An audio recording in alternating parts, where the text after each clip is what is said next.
سورۃ المزمل، بہت سے لوگ اس کو مزمل پڑھتے ہیں، تو یہ مزمل ہے، زا کے اوپر شد ہے، اور باب کون سا ہے؟ تفاعل، یعنی تزمل تھا اصل میں، اور اس سے متزمل تھا، اور تا زا میں زم ہو گئی تو مزمل ہو گیا۔ اس سورت کے 2 رکوع ہیں، اور پہلا رکوع بالاتفاق مکی ہے اور مکہ کے ابتدائی دور میں نازل ہوا۔ دوسرے کے بارے میں اختلاف رائے ہے، بعض کہتے ہیں کہ 1 سال کے بعد نازل ہوا، اور بعض کہتے ہیں کہ یہ مدینہ میں نازل ہوا۔ 20 آیات ہیں، 285 کلمات ہیں، 838 حروف ہیں۔ اس پارے کا چونکہ مرکزی مضمون دعوت اللہ ہے، تو اس صورت میں دعوت دینے والے کو جس اخلاق اور جس ہتھیار سے لیس ہونا چاہیے، اللہ کے ساتھ جیسا تعلق مطلوب ہے، اس کے بارے میں بات کی گئی ہے کہ دائی کی جو پرسنل خصوصیات ہیں، اس کی اپنی زندگی میں اس کا ذاتی رویہ اور اس کا علم اور اس کی عبادت اور اس کا تقوی اور جو اخلاق اس کے اندر ہونا چاہیے، اس کی یاد دہانی ہے اس میں، کیونکہ دعویٰ کا کام آسان کام نہیں، یہ ایک بھاری کام ہے، اور بھاری کام کے لیے ہمت بھی زیادہ چاہیے ہوتی ہے۔ جنوں کے اندر شاید ہم سے زیادہ طاقت ہے، اس لیے انہوں نے پہلی دفعہ ہی سن کر بھرپور کام شروع کر دیا، اور غلط خیالات پر بھی بھرپور تنقید اور بھرپور طریقے سے میسج کنوے کر کے توحید کی بھرپور دعوت۔ اسی طرح انسان خواہ جسمانی طور پر کمزور ہی کیوں نہ ہو، لیکن اگر اس کا ایمان مضبوط ہے، وہ اندر سے مضبوط ہے، اس کا اللہ سے تعلق مضبوط ہے، تو پھر وہ بڑے بڑے جنوں سے نمٹنا جانتا ہے، جیسا کہ اس میں فرعون کا ذکر آئے گا، اور بالکل ابتدائی دور کی صورتوں میں سے ہے سورۃ المزمل۔ میں حیران ہو رہی تھی کہ شروع میں ہی اللہ سبحانہ وتعالیٰ نے فرعون کا ذکر کر دیا، کیونکہ نبی صلی اللہ علیہ وسلم کو مکہ میں ایسے ہی لوگوں سے واسطہ تھا، اور ہر ایک کے ایمان کے بقدر اس کا امتحان ہوتا ہے، امتحان بقدر ایمان، اور جتنا کسی کا ایمان مضبوط ہوگا اتنا ہی اس کا سخت امتحان ہوگا، اور جتنا اللہ سے تعلق مضبوط ہوگا اس میں کامیاب ہوگا۔ اور اس کامیابی کے لیے بے حد ضروری ہے کہ انسان کے اندر مضبوطی ہو، اور وہ مضبوطی آ نہیں سکتی جب تک انسان قرآن سے گہرا تعلق نہ رکھتا ہو، اور خاص طور پر رات کی نماز میں قرآن کی قرات کے ساتھ قیام کی عادت نہ ہو۔ یہ ایک ضروری خصوصیت اور ضروری شرط ہے جس کا ذکر یہاں ملے گا۔ یا ایھا المزمل، یا ایھا، یا کیا ہے؟ حرف ندا، اور ایو کا معنی ہوتا ہے کون سا یا جون سا، جس، کس، یعنی ایو کا لفظ ان معنوں میں استعمال ہوتا ہے، یا کیا کون سا کیا، اور ہا جو ہے یہ حرف تنبیہ ہے اور فصل کے لیے آتا ہے۔ فصل کا مطلب ہوتا ہے الگ کرنا، تو حرف ندا اور منادا کے بیچ میں جبکہ منادا معرف باللام ہو، یہ بات سمجھ آ رہی میری؟ منادا معرف باللام، معرف باللام کا کیا معنی؟ کہ ال کے ساتھ شروع ہو رہا ہو، تو ان کو باہم ملانے کے لیے درمیان میں آتا ہے ایھا۔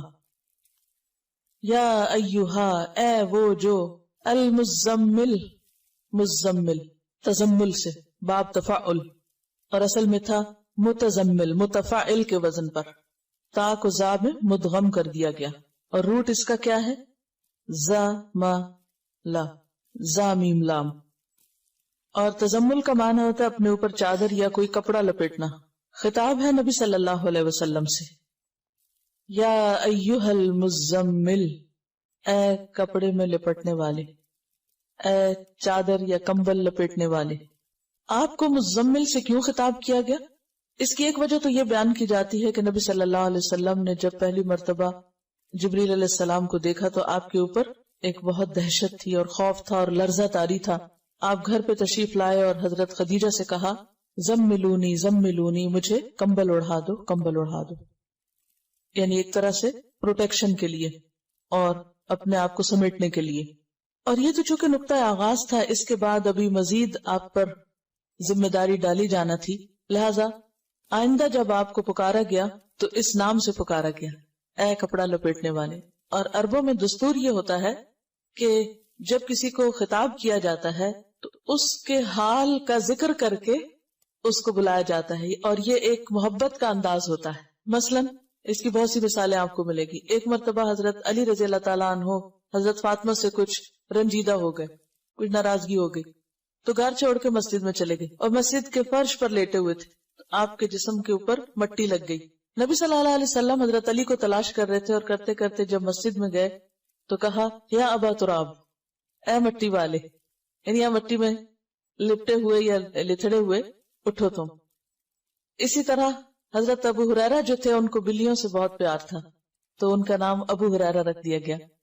اسی طرح کچھ اور بھی آپ کو ایسے نام ملیں گے یا کنیتیں ملیں گی کہ جو انسان کے حال کو یا اس کے شوق کو یا اس کے کام کو واضح کرتی ہے.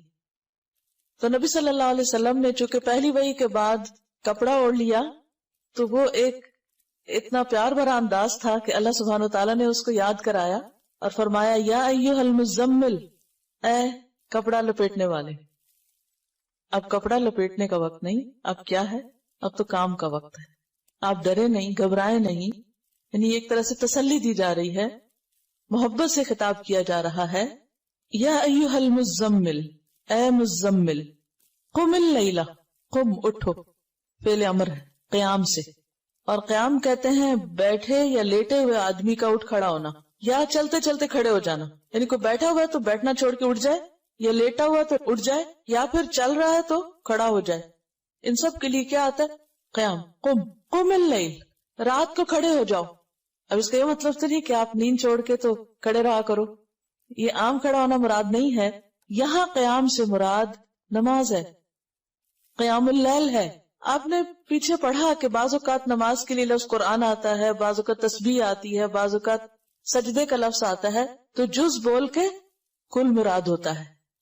اور یہاں پر قم، کھڑے ہو جاؤ سے مراد ایسے آئیڈیلی کھڑا ہونا نہیں بلکہ نماز میں کھڑے ہونا ہے. تو قم اللیل کا مطلب کیا ہوگا؟ اٹھو رات کے وقت اور اٹھ کر نماز پڑھو. اور اللیل سے مراد ساری رات ہے. لیکن اگلے حرف استثناء نے، حرف استثناء کون سا؟ اللہ نے واضح کر دیا کہ نہیں، پوری رات کا مراد نہیں ہے یہاں، بلکہ قلیلاً، تھوڑا، یعنی پوری سے کم، ساری نہیں. قم اللیل الا قلیلاً، رات کو قیام کرو یعنی نماز ادا کرو مگر تھوڑا. اب کتنا تھوڑا؟ نصفہ، اس کا آدھا، یعنی نصف اللیل، آدھی رات. او انقص منہ، یا کم کر لو اس میں سے بھی. کس میں سے؟ آدھی میں سے بھی. آدھی کا پھر کم کیا ہوگا؟ تہائی ہو جائے گا، 1/3 ہو جائے گا، ٹھیک ہے. یا پھر اس کا بھی کم کریں تو چوتھائی ہو جائے گا، یعنی نصف النصف کریں تو چوتھا حصہ رہ جائے گا. یعنی ایک کا آدھا کریں، ایک کے 2 حصے کریں تو کیا ہوگا؟ نصف کریں تو آدھا کہلائے گا، اور نصف کو نصف کر دے تو چوتھائی ہو جائے گا، کوارٹر ہو جائے گا. او انقص منہ قلیلاً، تھوڑا سا.